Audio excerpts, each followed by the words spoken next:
안녕하세요. 대엽 시청자 그리고 덕신이 PC 주주 여러분들. 저는 덕신이 PC와 관련해서 여러분들이 투자하시면서 알아야 되는 중요한 이슈와 주가 영향을 미칠 만한 요소들 하나하나 전달해 드리는 멘토 이진욱입니다.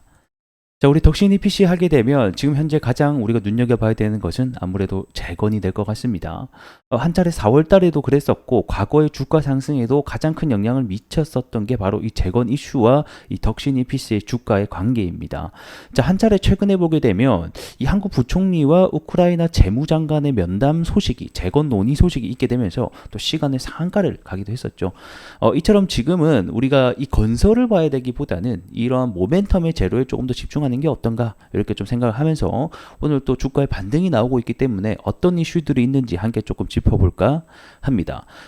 주말간 트럼프 총격 사건이 있었고 요거에 대해서 이 지금 현재 관련 정책주들이 대거 좀 상승이 나오고 있는 상황인데 이 재건 관련해서 이 젤렌스키가 푸틴에게 좀 손을 내미는 어떤 이런 뉴스들이 있어서 오늘 해당 영상 해당 이슈들 함께 좀 살펴보도록 하겠습니다. 자, 오늘 이 재건 관련주들의 큰 상승이 나오고 있는 이유에 대해서 함께 좀 알아보도록 하겠습니다. 오늘 장 자체가 사실 트럼프의 장이다라고 해도 과언이 아닐 정도죠.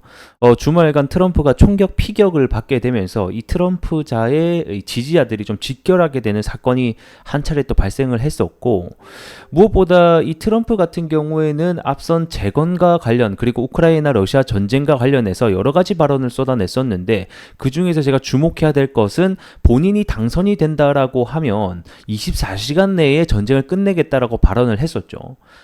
그리고 그렇게 발언을 한 만큼 그만큼 이 재건주에게는 이 트럼프의 당선이 호재일 수도 있고 정책 관련주로 엮일 수도 있다라고 제가 한 차례 언급을 또 드린 바가 있습니다. 그래서 오늘은 이와 관련된 이야기가 잘 정리되어 있는 또 뉴스가 있어서 함께 이야기들을 또 나눠보도록 하겠습니다.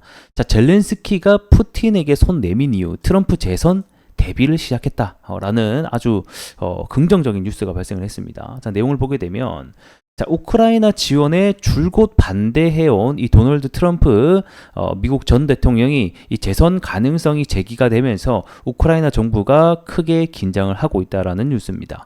자, 미국 대선 전에 아무래도 이 푸틴과 그 다음에 이 젤렌스키가 정상회담을 추진하려는 계획까지 세우며, 요거는 제가 처음 드리는 내용은 아니죠. 앞선에 한 차례 미국 대선 전에 이 젤렌스키가 처음으로 손을 내밀었다라고 한 차례 또 선을 설명을 드린 바가 있습니다. 그래서 그 해당 내용이 똑같이 좀 실렸다라고 보시면 될 것 같고요.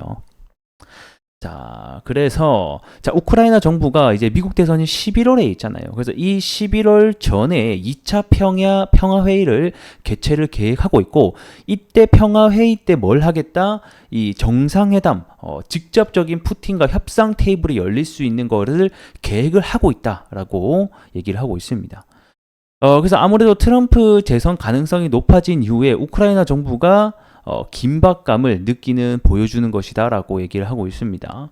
아무래도 트럼프가 선거 유세 후에도 내가 당선이 되면 1월 취임 전에 우크라이나 전쟁을 끝낼 수 있다라고 공언한 바가 있죠. 자, 그리고 이어서 푸틴 대통령은 기자회견에서 이 트럼프가 얘기한 것들, 전쟁을 끝내겠다, 24시간에 끝내겠다, 1월 전에 끝내겠다, 아직까지 구체적인 계획은 잘 모르겠으나 이 부분에 대해서도 본인도 진지하게 받아들이고 있다라고 하면서 이 부분에 대해서 굉장히 긍정적으로 검토하겠다라고 또 한 차례 밝힌 바가 있습니다. 그래서 전체적으로 이 트럼프에 대한 당선에 대한 가능성이 점쳐질수록 제가 재건에 대한 상승도 같이 이루어질 수 있다라고 계속해서 언급을 드리고 있는 상황입니다. 그래서 미국 대선 11월 그리고 대선이 만약에 트럼프가 당선되는 시점에 다시 한 번 더 이 재건주에게는 굉장히 훈풍을 좀 불어넣을 수 있지 않을까 이렇게 좀 생각을 하게 되네요. 그래서 트럼프는 아무래도 이 공화당 소속이기 때문에 이 공화당이 이 우크라이나 군사 지원에 대해서 크게 반대를 하는 입장이고, 트럼프 역시 반대를 하는 입장이죠. 자, 그래서 트럼프가 우크라이나에게 한 푼도 주지 않겠다라는 말을 또 전하기도 했었고, 이 우크라이나 지원에 대해서 과도하다며 부정적인 입장을 지속적으로 내고 있는 상황이기도 합니다. 그래서 앞전에 이 큰 규모 한 100조 원에 가까이 되는 이 우크라이나 지원 예산안이 계속해서 이 미 하원이라고 하면 공화당이 다수 분포하고 있는 곳에서 반대가 이루어져서 좀 한 차례 많이 미뤄진 경험이 있었죠.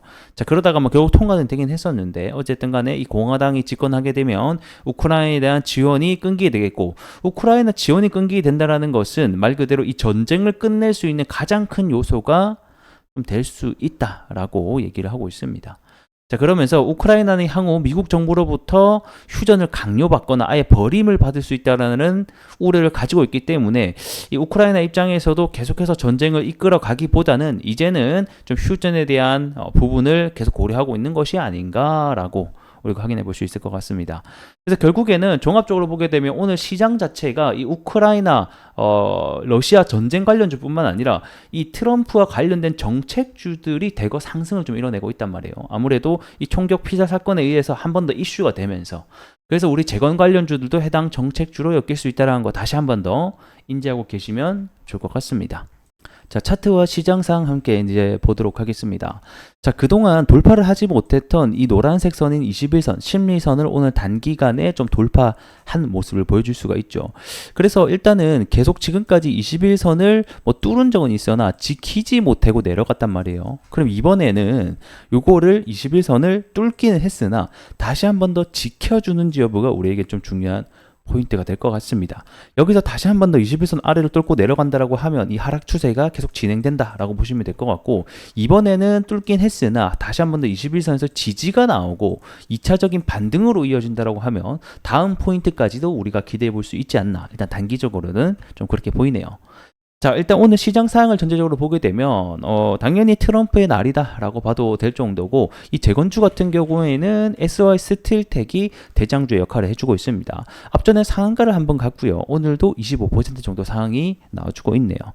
자, 그리고 이어서 뭐 SG라던가 뭐 나머지 유신이라던가 뭐 삼부토건이라던가 뭐 이런 주들도 대부분 다 상승이 나오고 있고요. 이 재건 관련 주들은 특히 대부분 솔직히 얘기해서 테마이기 때문에 대장주는 언제든지 번갈아 나올 수 있습니다. 이 말인즉슨 오늘 대장이 SY 스틸텍이지만 다음에는 덕신이 PC가 충분히 할 수 있다라는 거고, 뭐 뉴스 한 방만 잘 나오게 되면 또 대장주 역할을 할 수 있다는 점도 우리가 명확히 좀 인지를 해야 될 것 같습니다.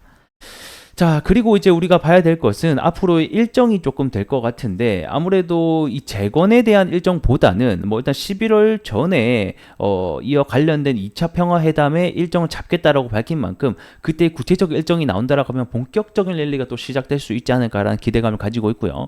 그 다음에 트럼프의 당선 확률, 지지율 확률이 올라갈수록 또 재건에게는 훈풍을 넣을 수 있으니 이러한 점도 우리가 좀 인지를 하고 있어야겠다, 이렇게 오늘 좀 설명을 드리도록 하겠습니다. 자, 저는 다음 시간에 또 더 나은 내용으로 여러분들에게 인사드릴 수 있도록 하겠고요. 저는 또 다음 시간에 뵐게요.